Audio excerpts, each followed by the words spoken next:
आजच्या कार्यक्रमाचं उद्दिष्ट एवढं होतं की लोकांची फसवणूक नाही झाली पाहिजे, ती कुठेतरी फसवणूक रोखली गेली पाहिजे। त्याचप्रमाणे लोकांचा जो वन रूम किचन आहे त्याचा 1 BHK कसा बनेल किंवा 2 BHK कसा बनेल, लोकांना ह्याच जुईनगरमध्ये राहून त्यांना लिफ्टची बिल्डिंग कशी मिळेल, त्यांना ॲम्युनिटीज कशा मिळतील, गार्डन हे त्यांच्या सोसायटीमध्ये कसं येईल, यासाठी आपण प्रयत्नशील आहोत।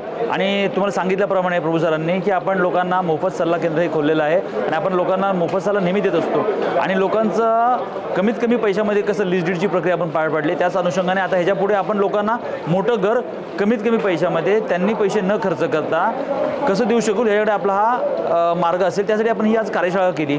या कार्यशाळेच्या माध्यमातून आपण याच्या पुढचा जो कार्यक्रम करणार आहोत तो असा असेल की सोसायटीच्या समस्या, त्यासाठी आपले फेडरेशनचे अध्यक्ष सेक्रेटरी ही लोक येणार आहेत, कारण का ज्ञानदान ही आवश्यक गोष्ट आहे। आज लोकांना यूट्यूबच्या माध्यमातून 100 क्लिप दिसतात, ज्ञान कमी मिळतं, पण माझी इच्छा अशी आहे की याच्यापुढे लोकांना प्रत्यक्षात जी लोक बोलत आहेत तीच लोक त्यांना ज्ञान देतील आणि त्यांना त्याचं मार्गदर्शन मिळेल। धन्यवाद।